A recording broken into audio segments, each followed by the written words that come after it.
Hello दोस्तों, welcome in Shubham classes. मैं सुमन तिवारी, आपकी बायो टीचर। आज आपको जो चैप्टर पढ़ना है वो है क्लास 12 का चैप्टर मानव जनन अंग। पर इसको जानने से पहले मैं ये कहना चाहती हूँ कि अगर पुराने हो तो लाइक और शेयर करना और नए हो तो चैनल को सब्सक्राइब करना। तो इस जनन अंग को पढ़ने से पहले कुछ टर्म समझने पड़ते हैं, कुछ शब्दों को समझना पड़ता है जो कि बायो से रिलेटेड हो, तब जाके हमें ये आसानी से समझ में आता है। ये जो पार्ट है जनन अंग का, इसमें मुख्यतः मादा जनन अंग और तुम्हें नर जनन अंग ही पढ़ने होते हैं। लेकिन अगर आपको मैं बता दूं तो मानव एक जरायुज है। जरायुज का मतलब होता है, एक वर्ड मैंने बोला जरायुज। जरायुज का मतलब होता है वो एनिमल, या हम बोल सकते हैं वो जीव जो बच्चों को जन्म देते हैं, उनको हम जरायुज बोलते हैं। इसके अलावा कुछ टर्म्स हैं, कुछ शब्द हैं जिनको समझने पड़ेंगे हमको, जैसे युग्मक जनन। युग्मक जनन का मतलब होता है युग्मकों का निर्माण। युग्मकों का निर्माण। अब ये युग्मक कोई भी हो सकता है, या तो वो नर भी हो सकता है या तो वो मादा भी हो सकता है। मतलब यहाँ पे बात हो रही है कि शुक्राणु या अंडाणु के निर्माण की बात हो रही है। तो ये प्रोसेस, ये जो तरीका है, ये जो एक आगे चल के चैप्टर के बीच में पढ़ेंगे तो इनको डिटेल से पढ़ना है, इसलिए हम अभी इसको बस थोड़ा बहुत समझते रहते हैं। इसको डिटेल में सब जाना होगा हम लोग को। फिर है वीर्य संचय। वीर्य संचय का मतलब होता है इंसेमिनेशन। इंसेमिनेशन का मतलब होता है कि शुक्राणु का अंडाणु तक पहुंचना, यानी शुक्राणु का मादा जनन अंग के थ्रू कहां पहुंचना, अंडाणु तक, ताकि वहां जाकर ये जो नर जनन शुक्राणु है, ये जो है आगे चल के गैमेटोफिटिक जनरेशन को बना पाए। आगे हम जब बात करते हैं निषेचन की, तो निषेचन वह प्रक्रिया है जिसमें कि आपस में दो युग्मक जुड़ते हैं और वहां पे किसका फॉर्मेशन करते हैं, युग्मनज की, यानी जाइगोट की। तो ये दो जो प्रोसेस आपको दिख रहे हैं, निषेचन वह प्रक्रिया है। निषेचन वह प्रक्रिया है जिसमें कि युग्मनज का निर्माण होता है। अब ये युग्मनज क्या है, जब हम बात करते हैं एन और एन की, तो ये हो जाएगा नर और ये हो जाएगा मादा युग्मक। यहाँ पे ये भी युग्मक।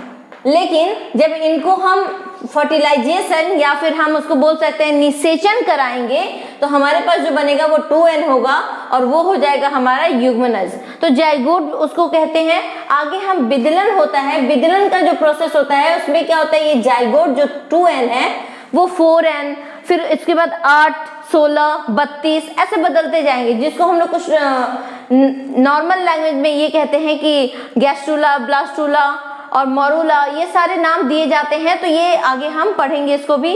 और आगे ये देखते हैं अंतरोपण। अंतरोपण का मतलब होता है कि जब एक सेल पूरी तरह भ्रूण बन जाता है, भ्रूण का निर्माण होता है, तो वो भ्रूण जाके जो मादा जनन अंग, यानी कि अंदर भ्रूण का मादा के आंतरिक दीवार से जाके चिपकने की, एंडोमेट्रियल वॉल उसको बोलते हैं इंग्लिश में। तो जो आंतरिक दीवार है मादा जनन अंग में, वहां जाके भ्रूण का लगना ही हम कहते हैं अंतरोपण। तो ये एक पूरे जो है कि ये जो पूरे है, इसको बोलते हैं बच्चे के निर्माण में ये सबसे मुख्य रोल निभाते हैं। मतलब युग्मक जनन होता है, फिर वीर्य संचन होता है, फिर निषेचन होता है, फिर युग्मनज बनते हैं, फिर विदलन होता है और अंत में अंतरोपण होते हैं। और लास्ट प्रोसेस जो होता है उसके थ्रू बेबी का जो है बर्थ होता है। तो ये एक तरीका था। अब इसके अलावा हम जो है आज नर जनन अंग और मादा जनन अंग के बारे में जानेंगे। तो सबसे पहले हम जान जाते हैं नर जनन अंग। और हाँ दोस्तों, इसको हम लोग कई पार्ट में पढ़ेंगे, क्योंकि ये चैप्टर थोड़ा लंबा है, तो इसको हम लोग लमसम 3-4 पार्ट में पढ़ेंगे। तो घबराइए मत, एकदम आराम से पढ़ते जाइए। जो ना समझ में आए कमेंट बॉक्स में लिखते जाइए।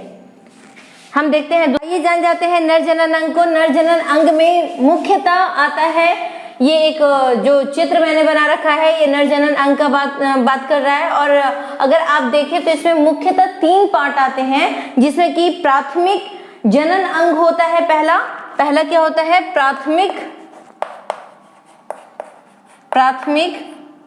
जनन अंग, जिसमें मुख्यतः विसर्ण और विसर्ण कोष आएंगे। दूसरा जो होता है वो सहायक अंग होता है, सहायक अंग।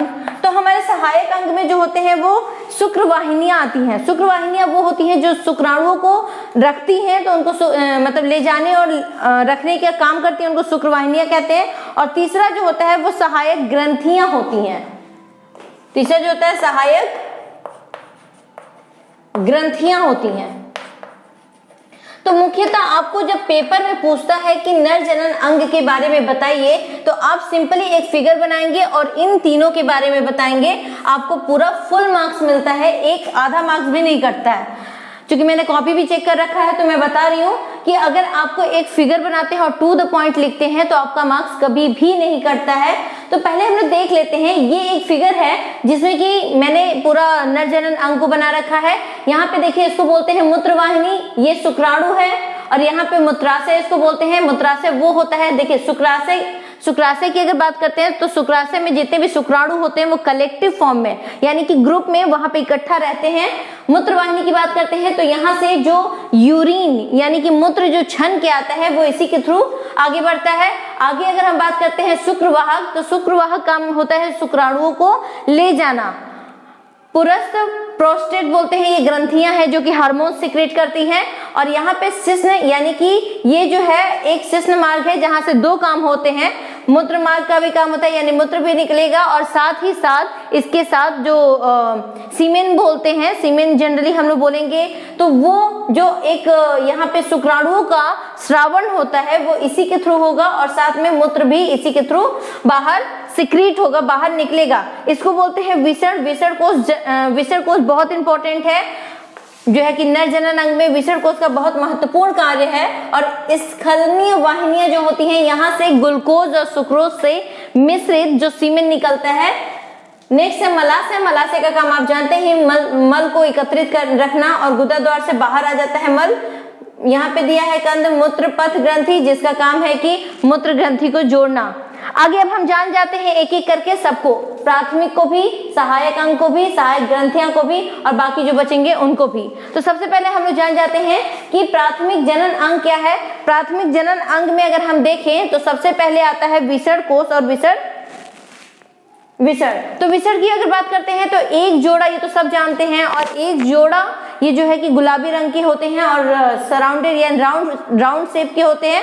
ये दो बाहर होते हैं, बॉडी के बाहर होते हैं। इनका काम होता है कि ये टेम्परेचर को मेंटेन करते हैं, बॉडी टेम्परेचर से जो है कि ये टेम्परेचर लगभग 2 से 2.5 डिग्री सेंटीग्रेड का मेंटेनेंस रखते हैं, जिसकी वजह से बॉडी के अंदर यानी कि यहाँ जहाँ पे शुक्राणु बन रहे हैं उनको अच्छा एक फेवरेबल यानी कि एक अनुकूलित वातावरण मिलता है और वहां पे शुक्राणु बन पाते हैं। तो इनका मुख्यतः यही काम है कि टेम्परेचर यानी कि तापमान को मेंटेन रखना।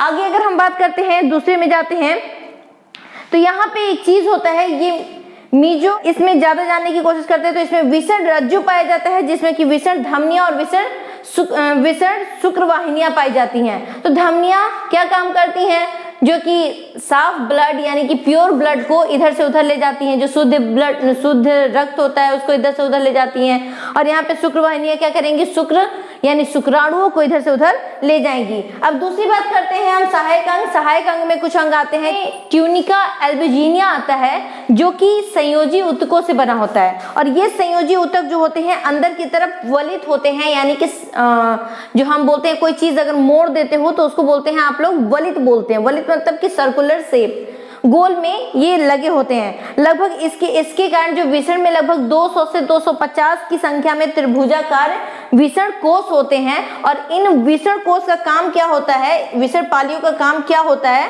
कि ये शुक्र जनन में हेल्प करते हैं, मदद करते हैं, शुक्र जनन में मदद करते हैं। ये संख्या में कितने होते हैं, 200 से 250 होते हैं, और ये जनरली शुक्र जनन में मदद करते हैं, यानी शुक्राणुओं के बनने में मदद करते हैं।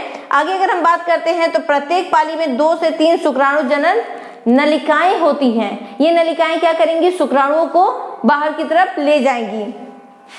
अब इसमें इसका काम क्या होता है कि इससे जो निकलते हैं हार्मोन्स, वो हार्मोन्स जो है कि सेकेंडरी लक्षण, जिसको बोलते हैं द्वितीयक लक्षण। द्वितीयक लक्षण क्या होता है कि लड़कों में दाढ़ी आ जाना, फिर उनके जो कंधे हैं वो चौड़े हो जाने, ये सारे जो हैं वो द्वितीयक लक्षण है। तो इन्हीं का काम है, यही जो सहायक अंग है, यही एक अंग है जहाँ पे कि द्वितीय लक्षण आपको दिखने शुरू हो जाते हैं इनकी वजह से, क्योंकि ये डायरेक्टली लगे होते हैं सहायक ग्रंथियों से और इनसे निकलता है हार्मोन्स जो कि आपके अंदर द्वितीयक लक्षणों को लाता है। द्वितीयक लक्षण मतलब समझ ही गए कि दाढ़ी आना, मूंछ आना, इसके अलावा जो है कि कंधों का जो है कि चौड़ा होना, आवाज का भारी होना और भी बहुत सारे द्वितीयक लक्षण में आते हैं। नेक्स्ट अगर हम बात करते हैं सहायक ग्रंथियों की, तो प्रोस्टेट ग्रंथि और कॉर्पस ग्रंथि की बात करते हैं तो अपवाहक नलिकाएं यानी एपिडिडाइमिस की बात करते हैं तो एपिडिडाइमिस से निकलकर शुक्रवाहिनियां जो निकलती हैं, एपिडिडाइमिस यहाँ पे एपिडिडाइमिस से जो शुक्रवाहिनियां निकलती हैं उनका काम क्या होता है कि प्रत्येक विसर से एक शुक्रवाहिनी निकलती है जो कि विसर दंड के सहारे उदर गुहा से लगी होती है और प्रवेश करती है। इससे ग्रंथियां, जो मेन ग्रंथि का काम क्या होता है कि शुक्राणुओं को बाहर निकालना। अब शुक्राशय का काम क्या होता है? शुक्राशय में जो होता है जो शुक्राणु होते हैं उनके साथ साथ जो ग्लूकोज या फ्रक्टोज मिलता है वो उसमें मिक्स होता है, जिसको हम लोग एक नाम देते हैं सीमेन। तो जनरली या वीर्य भी इनको बोल सकते हैं, सीमेन को ही वीर्य बोलते हैं। तो जो शुक्राशय का काम क्या होता है कि उसमें वो दोनों मिक्स होके रहते हैं और शुक्राणु के साथ साथ कुछ फ्रक्टोज यानी कि कार्बोहाइड्रेट भी होता है जो कि इनको तरलता प्रदान करता है ताकि ये बाहर जा सके। इसके बाद क्या होता है, कार्पस ग्रंथियों का काम क्या होता है कि ये एक जोड़ी होती हैं और प्रोस्टेट ग्रंथि के नीचे होती हैं, प्रोस्टेट ग्रंथि के नीचे होती हैं। तो प्रोस्टेट ये है, तो प्रोस्टेट ग्रंथि के नीचे होती हैं, यहाँ पे है, देखिए यहाँ पे है, ठीक है, कंदमूल पथ ग्रंथि ये है। आप जो बात कर रहे हैं यहाँ पे कॉर्पस, ये कॉर्पस है और यहाँ पे आप बात कर रहे हैं जो प्रोस्टेट है, तो प्रोस्टेट के नीचे कॉर्पस है जिसका काम क्या होता है कि ये लसलसा क्षारीय पदार्थ स्रावित करता है जो कि आगे चल के शुक्राणुओं को अंडाणु तक पहुंचने में हेल्प करेगा। अब जाहिर सी बात है कि अगर शुक्राणु है नर जनन अंग के अंदर तो अपने आप तो उड़ के जाएगा नहीं, उसको कोई मीडियम चाहिए, माध्यम चाहिए। वो माध्यम जो होता है वो फ्रुक्टोज होता है जो कि शुक्राणुओं को बाहर तक भेजता है। और वो स्रावित कहाँ से होगा, तो ये कार्पस जो ग्रंथियां दिख रही हैं, कंदमूल पथ ग्रंथियां, ये एक लसलसा पदार्थ स्रावित करती हैं जिसके कारण जो शुक्राणु होंगे वो बाहर की साइड जाएंगे और बाकी ये जो है उसके बाद जो है जाइगोट फॉर्मेशन होता है और ये सब काम चलते रहते हैं। तो ये था नर जनन अंग के बारे में कुछ, और नेक्स्ट टाइम जब भी मिलते हैं हम लोग तो मादा जनन अंग को पढ़ेंगे और उसके बाद की कहानी बहुत इजी है। इस चैप्टर से अगर हम इम्पोर्टेंट आप पूछेंगे तो इम्पोर्टेंट ये कभी नहीं पूछता कि आप मादा जनन अंग या नर जनन अंग को बनाइए, ये कभी नहीं पूछता बोर्ड एग्जाम में। बोर्ड एग्जाम में आपसे क्वेश्चन पूछेगा कि आप क्या समझते हैं युग्मक जनन से, आप क्या जो हम बताएं गैमेटोजेनेसिस, स्पर्मेटोजेनेसिस या oogenesis, इनसे क्वेश्चन हमेशा रहते हैं। इन तीनों को अगर आपने तैयार कर लिया तो आपका एक क्वेश्चन फंसना ही फंसना है, इससे बाहर नहीं पूछेगा। तो अगर आगे जब भी मिलते हैं हम लोग नेक्स्ट मादा जनन अंगों पे बात करेंगे और उसके अलावा जो है कि आगे चल के शुक्र जनन और अंडाणु जनन, ये सारी बातें हम करेंगे। और अगर क्लास अच्छा लगा हो तो लाइक करो, शेयर करो एंड सब्सक्राइब जरूर करो। चलो ठीक।